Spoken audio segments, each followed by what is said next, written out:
मुझे वो 2.5 लाख वाला नेकलेस चाहिए, मुझे नहीं पता। अरे ले लेना। बॉबी, बॉबी तू यहाँ क्या कर रहा है? और इस गार्ड की ड्रेस में? तू गार्ड की नौकरी कर रहा है? वो भाई मैं यही काम करता हूँ। अर्श, तुम इस मामूली से 2 कौड़ी के सिक्योरिटी गार्ड से बात क्यों कर रहे हो? और मुझे समझ नहीं आता कि तुम ऐसे छोटे मोटे लोगों के मुंह लगते ही क्यों? हनी, तुम्हें पता है ये मेरा मुंह बोला भाई है। तुम्हारा भाई? तुम्हारा मुंह बोला भाई? जहाँ तक मैं जानती हूँ ना अर्श, तुम्हारा सिर्फ एक ही भाई है जो यूएस में रहता है, तो ये दूसरा भाई कहाँ से आ गया? हनी ये मेरा भाई है। तुम 1 मिनट रुको। बॉबी तेरी ये हालत कैसे है? भाई तू ये गार्ड की नौकरी क्यों कर रहा है? बस भाई अब क्या ही बताऊँ, मेरी मजबूरी है इसीलिए ये काम करना पड़ रहा है। भाई ऐसी भी क्या परेशानी आ गई जो तुझे गार्ड की नौकरी करनी पड़ रही है? बता मुझे। भाई तुझे पिताजी के गुजर जाने के बारे में तो पता चल ही गया होगा ना? हाँ वो अंकल के बारे में पता चला मुझे, लेकिन मैं बाहर था इसलिए नहीं आ पाया। लेकिन उसके बाद ऐसा क्या हुआ जो तुझे ये काम करना पड़ा? क्योंकि अंकल के पास बहुत बड़ा बिजनेस था, अच्छा काम था, तो उसके बाद तुझे ऐसा क्यों करना पड़ रहा है? हाँ भाई, हमारे पास सब कुछ था, बिजनेस था, प्रॉपर्टी थी, सब कुछ था।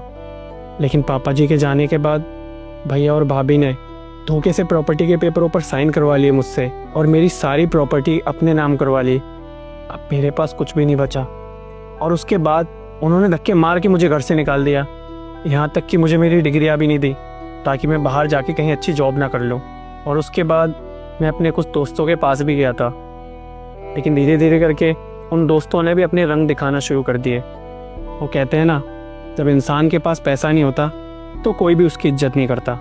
बस भाई फिर मेरे पास भी कुछ नहीं बचा।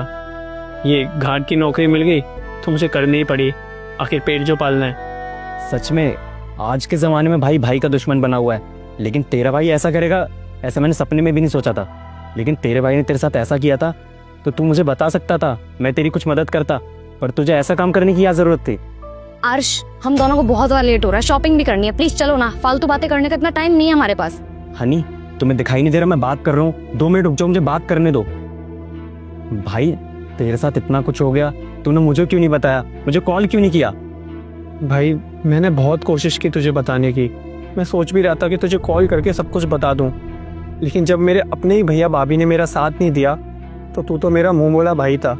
और मुझे पता भी चला कि तेरी शादी भी हो गई है, तो इसलिए मैं तुझ पर बोझ नहीं बनना चाहता था, इसलिए मैंने तुझे कुछ भी नहीं बताया। बस कर देना छोटी बात। भाई मानता हूँ मैं तुझे, और भाई भाई की मदद नहीं करेगा तो कौन करेगा? तू मुझे सिर्फ एक बार फ़ोन करता ना, मैं तेरे लिए हमेशा तैयार था। अरे यार अर्श, तुम ये सब करना कब छोड़ोगे? तुम्हें गरीब दिखते नहीं है कि तुम उनकी मदद करने के लिए चले जाते हो? और वैसे भी इसके हाथ पैर ना सलामत है, ये नौकरी करके खा लेगा खुद का खाना। और हमारे पास इतना फालतू का पैसा नहीं है कि हम हर किसी पे लुटाते फिरें। और हमारे पास जो पैसा है ना वो हमारी फैमिली के लिए, ना कि किसी और के लिए। तो जितना मैं बोल रही हूँ उतना करो और चलो मेरे साथ। हनी बकवास बंद करो, कुछ भी बोली जा रही हो। तुम्हें पता है ये भाई नहीं, भाई से बढ़कर है मेरे लिए। तुम्हें पता है इसकी फैमिली ने मेरे लिए क्या कुछ किया है? अच्छा, ऐसा क्या किया है इसने और उसके परिवार ने तुम्हारे लिए? जब जानोगी ना तो तुम खुद कहोगी कि हमें इसकी मदद करनी चाहिए। हनी जब मैं छोटा था ना तो किराए के घर में रहा करता था, और पड़ोस में इनका बहुत बड़ा मकान था, अच्छा खासा बिजनेस था। उस समय पर हमारे पास खाने के लिए पैसे भी नहीं हुआ करते थे। उस वक्त मुझे पढ़ाई करने का बहुत शौक था। जब ये बात इसके पापा को पता चली तो इसके पापा ने मेरी सारी पढ़ाई का खर्चा उठाया, मुझे पढ़ाया। और अगर इसके पापा ने मेरी मदद नहीं करी होती ना तो आज मैं इस मुकाम पर ना होता, और आज हम जिस तरीके से रह रहे हैं ना, ऐसा भी नहीं होता। हर्ष, आई एम रियली सॉरी। मुझे सच में नहीं पता था कि इनकी फैमिली ने तुम्हारे लिए इतना सब कुछ किया है, इतनी मदद की है तुम्हारी।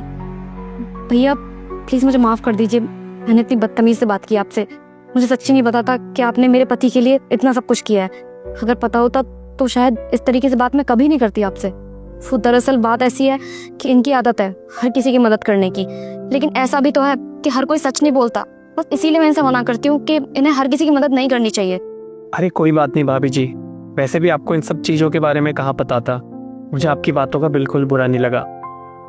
देख बॉबी, तू टेंशन मत ले।